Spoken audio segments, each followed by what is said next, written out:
네, 오늘은 저번 시간에 배웠던 이온 결합 먼저 마무리하고 이제 공유 결합으로 넘어가도록 하겠습니다.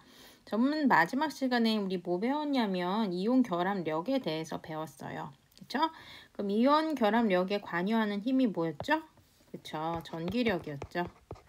저 플러스 양이온과 마이너스 음이온 사이의 전기력이었는데 이 전기력에 영향을 주는 요인이 거리랑 뭐였죠? 그쵸, 전하량이었죠. 그래서 거리가 어떨수록 전기력이 컸어요? 여기 있는 이온 사이의 거리가 짧을수록 전기력이 강하게 작용을 해서 이온 결합력이 컸고, 그 다음에 전하량은 어떨수록? 그죠, 클수록. 그래서 여기서 전하량이 뜻하는 거는 플러스 1가 양이온이냐 플러스 2가 양이온이냐. 그래서 플러스 1가보다 플러스 2가 양이온이 전하량이 크기 때문에 전기력이 세게 작용한다. 이런 것들 배웠죠?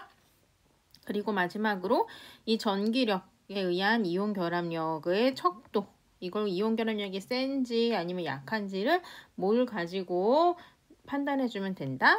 그래서 녹는 점 가지고 판단해주면 된다. 그래서 녹는 점이 높다는 거는 이온 결합력이 크다는 소리였죠. 그렇죠? 그래서 양이온과 음이온이 세게 붙들고 있기 때문에 그 결합을 떨어뜨리기 위해서는 진동을 많이 시켜야 되고, 또 진동을 많이 시키기 위해서는 에너지를 많이 가해야 되기 때문에 결국 녹는 점이 높을수록 이온 결합력이 셌던 거죠.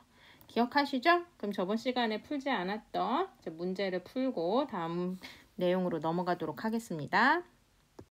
그러면 1번 문제부터 한번 풀어보도록 하겠습니다. 1번 문제는 지금 NaCl, 그쵸? 그 다음에 KCl의 녹는 점을 비교해 달라는 거예요. 그러면 이제 이 둘 중에 누가 녹는 점이 높은지를 판단을 하려면 우리가 이온 결합력을 생각을 해줘야 되고, 이온 결합력은 전하량이랑 그 다음에 뭘 비교해 줘야 돼요? 이온 사이의 거리를 비교해 줌으로 인해서 우리가 결정할 수 있겠죠? 그럼 봅시다. 먼저 전하량부터 볼게요. 나트륨 여기 보면 어디 있어요? 여기 있죠? 몇 쪽 원소예요? 1쪽 원소죠. 우리 여러 번 했으니까. 칼륨은 어디 있어요? 여기 있죠? 역시 1쪽 원소예요. 그 다음에 염소는 여기 있죠? 둘 다 음이온이 동일하기 때문에 17쪽 원소여서 전자 하나만 갖고 오면 되는 아이예요. 그러면 둘이 전하량은 동일하네요. 그렇죠? 그럼 이제 전하량이 동일하니까 뭘 비교해 줘야 돼요? 이온 사이의 거리를 비교를 해 주셔야 돼요. 됐나요? 그럼 이온 사이의 거리를 비교한다는 거는 지금 양이온과 음이온 사이의 결합 길이를 이제 비교해 주시면 되는데, 생각해 보세요.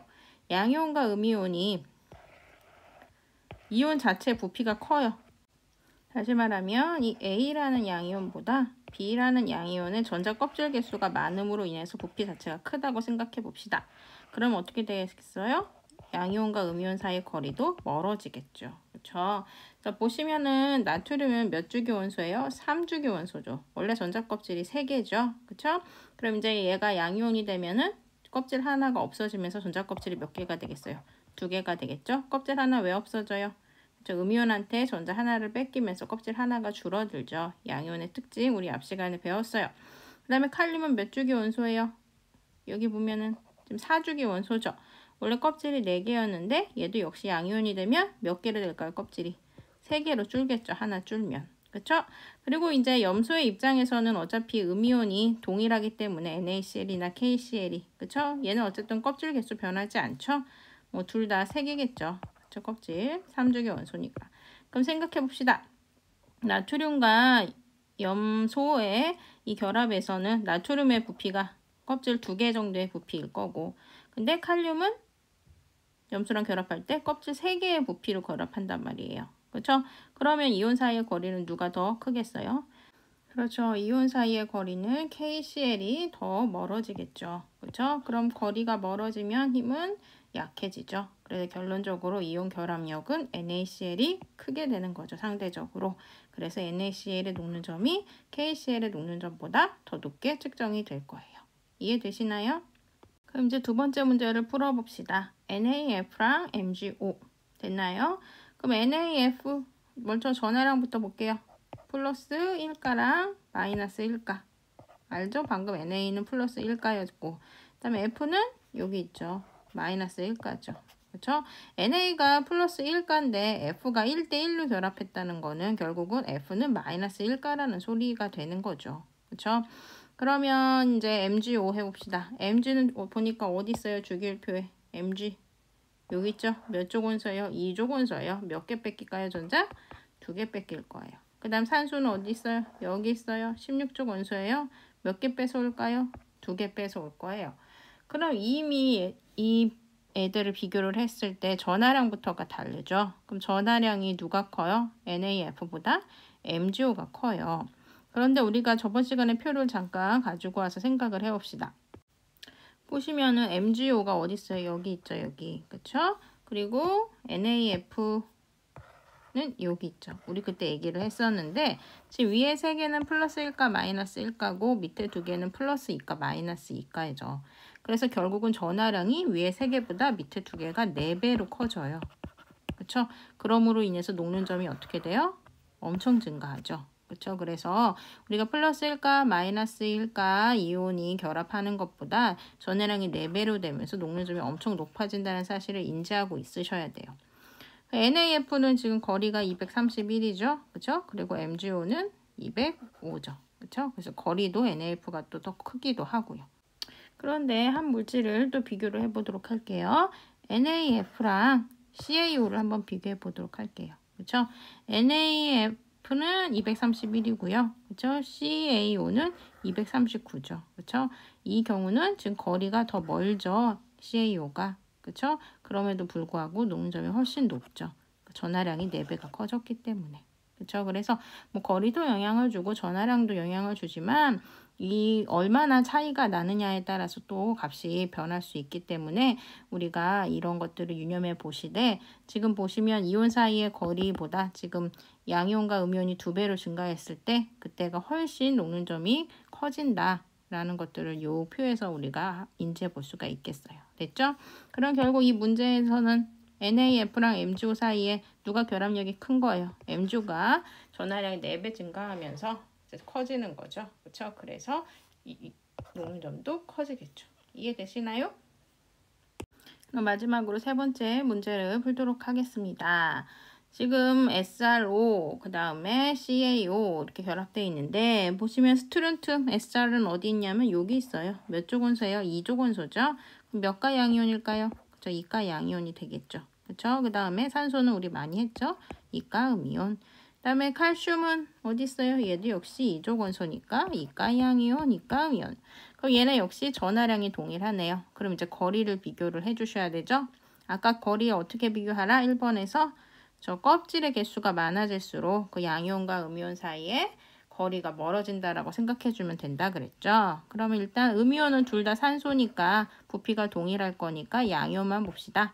스트론튬은 몇 주기 원소예요? 여기 5주기 원소죠? 그러면 껍질 개수가 전자 1개 뺏김으로 인해서 4개가 될 거고 칼슘은 몇 주기 원소? 4주기 원소니까 껍질 하나 뺏기면 3개가 되겠죠. 그래서 부피가 누가 크겠어요? 스트론튬이 크죠?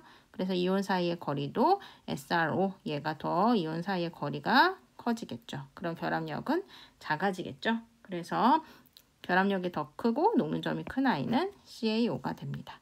이해가 다 되시나요? 그럼 이제부터 이온 결합 물질의 성질에 대해서 알아보도록 할게요. 첫 번째 성질 전기 전도성을 볼 텐데 전기 전도성이라는 건 전류가 흐르냐 흐르지 않느냐를 판단하는 성질이에요. 그럼 이온 결합 물질은 전류가 흐를까요? 안 흐를까요? 생각해 줘야겠죠? 일단 전류가 흐르려면 뭐가 이동을 해야 돼요? 그렇죠. 전자가 이동을 해야 돼요. 전선을 통해서. 알고 계시죠? 그럼 봅시다. 이온 결합 물질들은 과연 전자를 흘려줄까 안 흘려줄까? 먼저 결론부터 말을 하자면 흘려주기도 하고 안 흘려주기도 해요. 상태에 따라 달라요. 지금 왼쪽 그림은 이온 결합이 지금 소금인 거잖아요. 소금의 무슨 상태예요? 고체 상태죠. 고체 상태. 그 밑에 그림이 있는데 고체 상태에서는 양이온과 음이온이 어때요? 다닥다닥다닥 인력으로 붙어 있죠. 이 인력으로 붙어 있는 이 결합 상태에서 전자가 튀어나오지는 못해요. 그래서 여기에 플러스 극, 마이너스 극, 전극을 이렇게 꼽아줘도 전류가 흐르지는 않아요. 그런데 상태 변화가 있으면 전류가 흐른대요. 무슨 상태냐면 액체 상태 또는 수용액 상태에서는 전류가 흐른다고 합니다. 일단 액체 상태에는 뭐예요? 이 인력으로 붙들려 있는 고체 상태에서 얘네들이 에너지를 받아서 서로 이동을 할 수 있는 상태가 액체 상태죠. 그렇죠? 그럼 액체 상태에서는 이 이온들이 각각 이동을 할 수 있게 돼요. 그렇죠? 그래서 마이너스 극으로는 어떤 이온이 끌려갈까요? 그렇죠? 플러스 이온인 나트륨 이온이 끌려갈 거고, 플러스 극으로는 마이너스 이온인 염화 이온이 끌려갈 거예요. 그래서 끌려가서 얘네가 분리된 상태로 이동할 수 있기 때문에 이 염화 이온이 본인이 갖고 있는 전자를 이 플러스 극에다 제공을 한다고 합니다. 이해가 가시나요? 그러면서 전류가 흐르게 된답니다. 그럼 이게 지금 액체 상태인 거잖아요. 그쵸? 온도를 가해서 고체 상태에서 이제 얘네들이 자유롭게 이동할 수 있는 상태가 된 게 액체 상태고, 그럼 수용액 상태는 뭐예요? 이거 한번 얘기하긴 했었죠. 수용액은 뭐예요? 물에다가 소금을 집어 넣은 거죠. 물이라는 게 뭐예요? H2. 그쵸? 여기에다가 NaCl을 집어 넣은 거예요. 그럼 소금이 물에 잘 녹나요? 잘 녹지 않나요? 여러분들 국에서 먹다가 싱거우면 그냥 소금 넣죠? 바로 녹죠. 그쵸? 그래서 물에 들어가면 이 소금이 Na 플러스랑 Cl 마이너스로 다 분리가 돼요. 그러다 보니까 마이너스 극으로는 역시 플러스 Na 플러스 양이온이 이동을 하고, 플러스 극으로는 염화 이온이 이동을 하면서 염화 이온이 본인이 갖고 있는 전자를 제공을 하면서 전류를 흘려준다고 합니다. 그래서 정리하자면 이온 결합 물질들은 전기 전도성이 상태에 따라서 다른데, 일단 고체 상태에선 전류가 흐르지 않지만 액체나 수용액 상태가 되면 양이온과 음이온이 분리되고 자유롭게 이동하면서 전극에 달라붙고 전자를 제공함으로 인해 전류가 흐른답니다. 그 다음 이온 결합 물질의 다음 성질을 봅시다. 일단 다음 성질 중에 첫 번째는 이미 여러분들한테 말씀드렸어요. 물에 이온 결합 물질들이 잘 녹을까요? 안 녹을까요? 잘 녹죠. 그렇죠? 그래서 소금뿐만이 아니라 모든 이온 결합 물질들이 물에 잘 녹아요.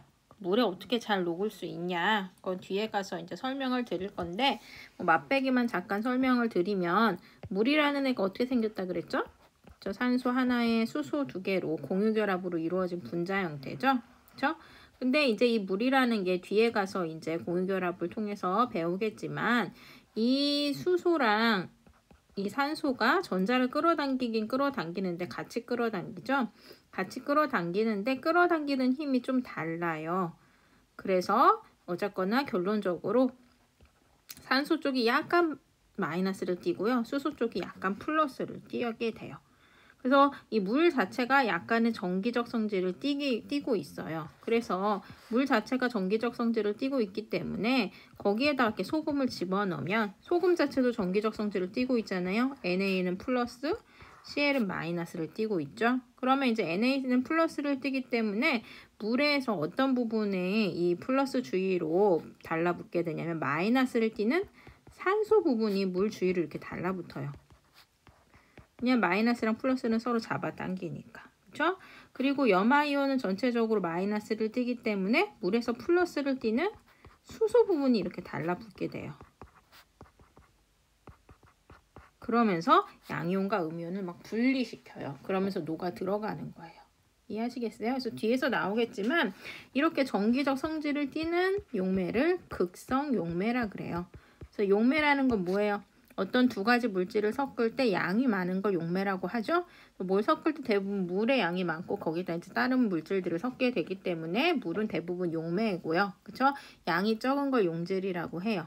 근데 이제 아까 얘기했듯이 이렇게 전기적 성질을 띠는 용매를 극성 용매라고 하는데, 이 부분은 뒤에 가서 공유결합에서 더 자세하게 배우도록 하겠습니다. 일단 물에 이온결합 물질들은 잘 녹아 들어간다 정도까지 알고 계시면 돼요. 그리고 두 번째 성질은 상온에서 대부분 무슨 상태냐? 그냥 소금 떠올리시면 돼요. 상온에서 소금 무슨 상태예요? 고체 상태죠. 고체 상태. 얘기를 다시 바꿔 얘기하자면 얘네를 녹이려면은 에너지를 좀 많이 가해야 되는 거죠. 그렇죠? 그 다음에 세 번째, 이 이온결합 물질에서 양이온과 음이온의 이 정전기적 힘은 되게 큰 힘이에요. 전하량이 어느 정도 크기 때문에. 근데 문제는 외부에서 이렇게 충격이 가해지면 얘네들이 잘 쪼개져요.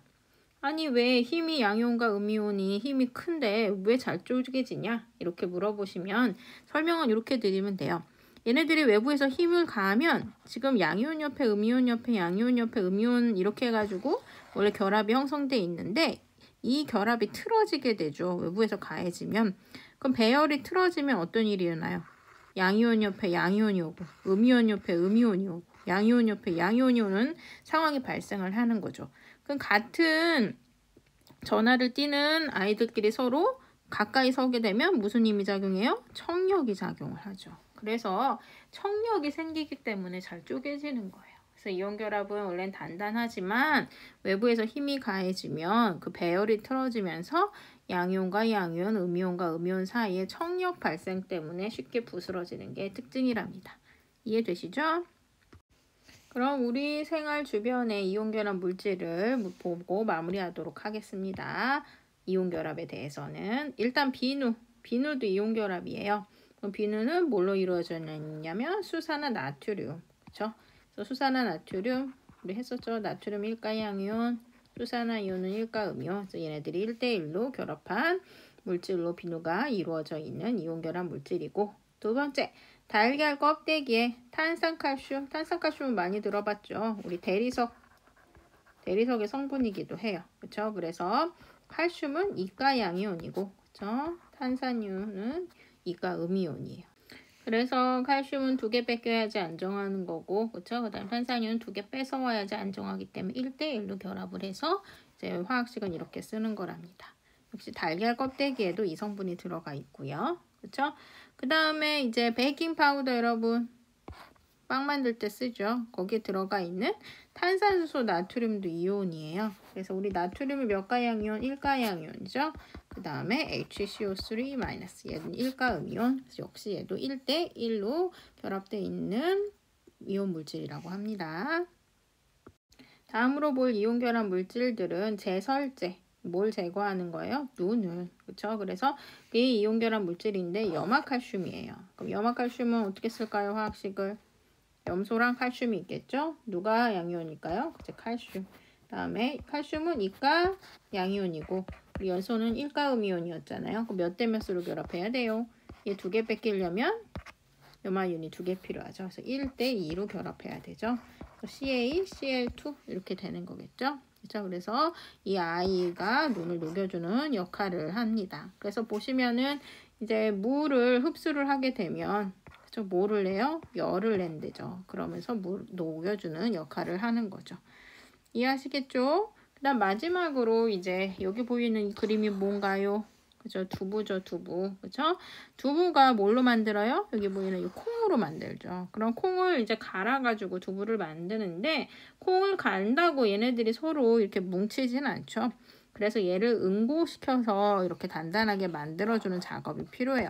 그래서 이 두부의 응고제로 사용이 된 게 뭐냐면 이 밑에 지금 왼쪽 그림이 두부 이제 그 표지예요. 두부를 사시면 거기 뭐라고 써 있냐면 여기 보이세요? 염화 마그네슘.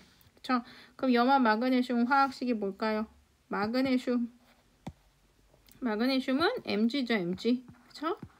그리고 염화는 염화이온이죠. 근데 마그네슘은 이족 원소예요. 그러면 이가 양이온, 그다음에 1가 음이온. 얘도 역시 1대2로 반응을 하셔야죠. 그래서 MgCl2 이렇게 되는 거죠. 이해되시나요? 그래서 이렇게 우리 생활 주변에 다양한 이온 결합 물질들이 사용되고 있습니다. 그럼 프린트를 채워보도록 합시다. 이온 결합 물질의 성질, 전기 전도성, 무슨 상태에서는 양이온과 음이온이 이동할 수 없어요? 그쵸? 고체 상태에서는 다닥다닥 붙어 있죠. 그쵸? 그래서 전기가 통하지 않아요. 하지만 뭐나 무슨 상태에서 이온이 자유롭게 이동할 수 있게 되면서 전기가 통한다? 그쵸? 액체나 또는 물에 녹여서 수용액 상태일 때. 됐나요? 그다음 2번 비교적 단단하다고 했죠. 근데 외부의 힘이 가해지면 쉽게 부스러지죠. 이 그림과 연관된 거였죠. 그쵸? 배열이 틀어지면서 청력이 발생한다. 그다음 이것도 얘기했죠. 정적 성질을 띠는 물과 같은 극성 용매에 잘 용해가 되는 거였고 대부분 상온에서 무슨 상태다? 고체 상태다. 그래서 상온에서 고체라는 건 이제 녹는 점이나 끓는 점이 어느 정도 높다. 그 결합이 좀 강한 편이다 라고 생각해 주시면 됩니다. 그 다음에 우리 생활 주변에 이온결합 물질도 다 했어요. 그쵸? 그러면 소금은 뭐 이미 다 알고 계신 거죠. 몇 번이나 반복했으니까. 그쵸? 염화 나트륨으로 이루어져 있었던 거고. 그 다음에 제설제 얘기했죠. 그쵸? 염화 칼슘. 그 다음에 대리석이나 달걀 껍데기에 있는 탄산칼슘. 그 다음에 두부 응고제, 염화 마그네슘. 그 다음 비누 제조에 수산화나트륨. 그 다음 베이킹 파우더에 들어가 있는 탄산수소 나트륨. 그래서 이제 이온결합은 이렇게 정리가 되고 이제 뒤에 가서 공유결합을 배우도록 합시다. 그럼 이제 공유결합 물질에 대해서 생각을 해봅시다. 우리가 앞에서 봤던 이온결합 물질의 특징은 뭐였어요? 전자 끌어당기는 힘이 약한 금속 원소랑, 그쵸? 그래서 이쪽에 있는 원소랑 전자 끌어당기는 힘이 강한 비금속 원소 사이에, 물론 18족 원소는 제외한 이 사이에 이제 이온결합이 주로 형성이 됐죠. 그럼 공유결합을 생각해 봅시다. 공유결합은 어떨까요? 이온결합은 일단 전자를 뺏고 뺏겨야 되죠. 왜냐하면 전자를 끌어당기는 힘의 차이가 두 원소 사이 크기 때문에. 근데 공유결합은 뭐예요? 전자를 서로 공유해야 돼요. 같이 끌어당겨야 된다고요. 그러면 공유결합을 이루려면 특징이 뭘까? 두 원소 사이에 이제 공유결합이 이루어질 때 두 원소의 전자 끌어당기는 힘의 차이가 크지 않고 서로 비슷할 때예요. 그러니까 둘 다 전자 끌어당기는 힘이 커야지 그 전자를 서로 같이 끌어당길 수 있겠죠. 그래서 공유결합은 주로 누구의 사이에서 일어나냐면 비금속들 사이에서 공유결합이 주로 일어나요. 그러니까 이 뭐 질소랑 뭐 산소가 만난다든지 질소랑 플루오린이 만난다든지 뭐 탄소랑 뭐 여기 있는 수소도 비금속이죠.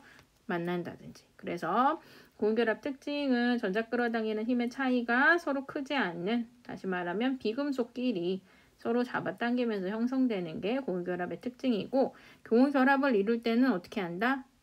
내 거 전자 하나, 네 거 전자 하나에서 같이 끌어당겨요. 이게 무슨 소리인지 봅시다. 여기 이제 공유결합을 나타내는 방법을 배우도록 할 텐데, 지금 이게 주기율표잖아요. 주기율표의 원자 번호 순서대로 원소들이 배열되어 있는데 각 원소 옆에 다 점이 막 그려져 있어요. 그죠? 수소는 좀 하나 있고, 리튬도 하나 있고, 나트륨도 하나, 베릴륨 몇 개? 2개, 마그네슘도 2개. 그쵸? 그 다음에 플로리는 7개, 그 다음에 염소도 7개. 이 점이 의미하는 게 뭘까요? 이미 알고 계시죠, 여러분? 그쵸? 최각 전자수. 그쵸? 그래서 제일 바깥에 최각 전자를 점으로 표시해서 나타내요. 그쵸? 그러면은 이걸 가지고 이제 공유결합을 어떻게 하는지 나타내냐면, 예를 들어 수소를 생각해 봅시다. 수소가 전자가 몇 개일까요? 수소가 전자가 하나라죠. 하나. 그쵸? 얘네들이 어떻게 공유결합을 하냐면, 이 왼쪽에 있는 수소의 전자 하나, 오른쪽에 있는 수소 전자 하나를 얘네들이 같이 끌어당기는 거예요. 그래서 화학결합을 하게 되면 왼쪽에 있던 수소 전자, 오른쪽에 있던 수소 전자를 쌍으로 만들어서 양쪽에 있는 수소가 동일하게 끌어당기면서 줄다리기 하듯이 팽팽히 끌어당기면서 얘네들 화학결합을 하는 게 공유결합이라고 합니다. 이해되셨죠? 그러면 이제 공유결합 종류 3가지를 보면서 공유결합을 어떻게 이루는지 우리 생각을 해보도록 할게요. 지금 첫 번째 공유결합 물질은 뭐예요? 그쵸? 플루오린이 2개가 서로 결합한 형태인 거고, 두 번째는 산소 2개가, 세 번째는 질소 2개가 결합한 형태예요. 그럼 이거를 이제 여러분들이 표시해 줄 줄 알아야 돼요. 하는 방법을 지금부터 배울 건데, 지금부터 생각해야 될 게 뭐냐면 옥텟 규칙을 기억해 내셔야 돼요. 옥텟 규칙이 뭐였어요?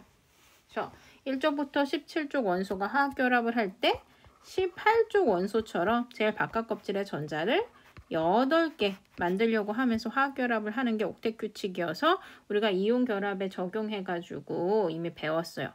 공유결합에도 그대로 적용이 돼요. 여기 있는 이 3가지 물질들을 우리가 옥텟 규칙에 따라서 어떻게 나타내는지 지금부터 설명을 드리도록 하겠습니다. 일단 플루오린을 봅시다. 플루오린 제일 바깥 껍질의 전자가 몇 개예요? 7개죠? 얘 몇 족 원소? 17족 원소란 말이죠. 그렇죠? 그럼 17족이에요. 바깥에 전자가 7개란 말이지. 그쵸? 그럼 이 플루오린 2개가 이제 결합을 하려고 그러는데, 우리 옥텟 규칙은 전자를 몇 개를 끌어당겨야 된다?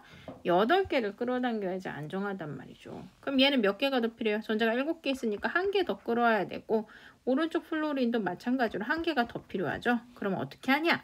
공유결합을 하나를 만드는 거예요. 그러면 플로린과 플로린 사이의 공유결합이 하나 만들어졌죠. 그쵸? 얘 왼쪽에 있는 플로린의 전자 하나, 오른쪽에 있는 플로린 전자 하나를 서로 쌍으로 만든 다음에 이 전자를 같이 끌어당기게 되는 거죠. 그럼 이제 이거를 우리가 약속한 대로 그려보면 지금 플로린과 플로린 사이에 공유결합이 한 개 생겼고, 그 다음에 얘랑 지금 얘랑 화학결합을 한 거잖아요. 그쵸? 그럼 화학결합을 안 한 전자들이 있죠. 여기 있는 이 전자들. 그쵸? 이 전자들 이제 그대로 그려봅시다.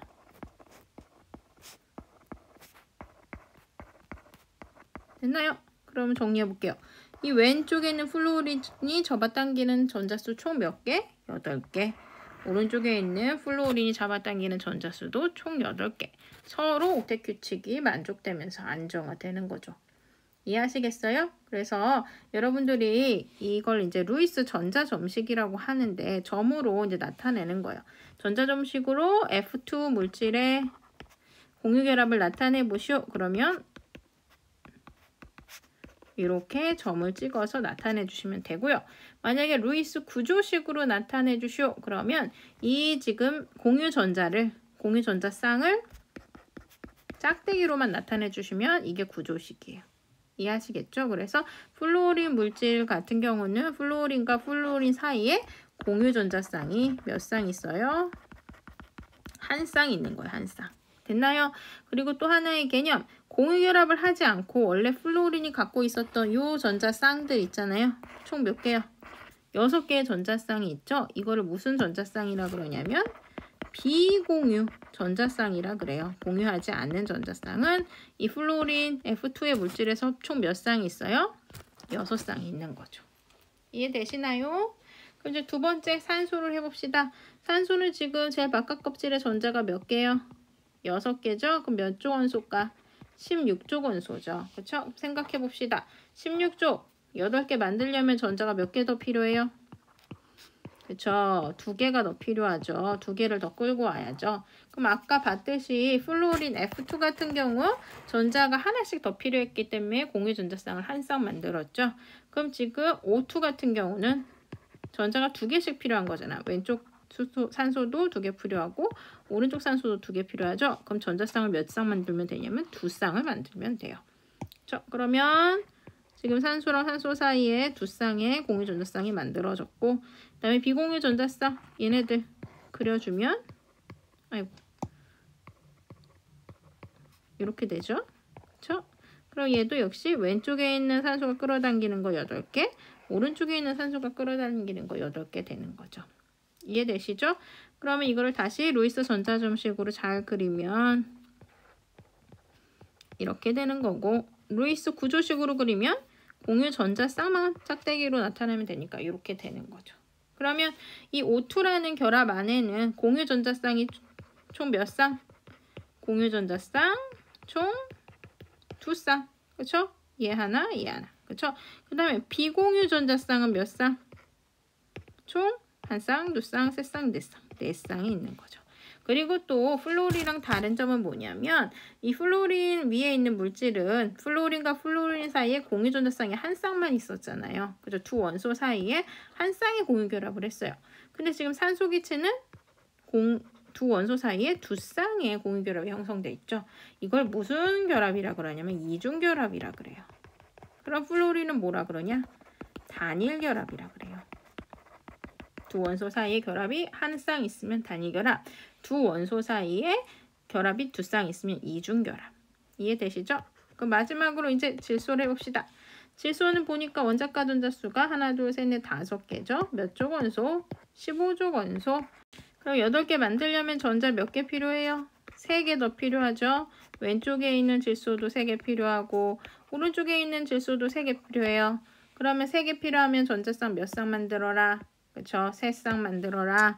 또 1쌍, 2쌍, 3쌍 만들면 돼요. 그래서 질소랑 질소 사이에 1쌍, 2쌍, 3쌍 이렇게 있고 그 다음에 원래 질소가 갖고 있었던 요 비공유 전자쌍 그려주면 이렇게 되겠죠. 이해되시겠죠? 그러면 지금 질소 기체에 있는 공유 전자쌍은 총 몇 쌍? 질소랑 질소 사이에 3쌍의 공유 전자쌍이 있어서 얘의 구조식은 어떻게 쓴다? 이렇게 한다. 그렇죠? 그 다음에 비공유 전자쌍은 몇 쌍? 이쪽에 하나, 이쪽에 하나. 그래서 두 쌍이 되는 거죠. 그리고 얘 같은 경우는 질소랑 질소 사이에 공유 전자쌍이 총 3쌍이나 있죠. 두 원소 사이에. 이거는 삼중결합. 이해가 되시나요? 됐죠? 그래서 여러분들이 옥텟 규칙에 만족되게끔 물질을 만들려면 전자가 몇 개 필요하냐? 그리고 필요한 만큼 공유 전자쌍을 만드시면 돼요. 플로린처럼 전자가 하나씩 필요해. 그러면 공유 전자쌍 한 쌍 만드시면 되고, 전자가 2개 필요해 서로. 그럼 2쌍 만드시면 되고, 전자가 3개 필요하면 3쌍 만드시면 돼요. 이해하셨죠?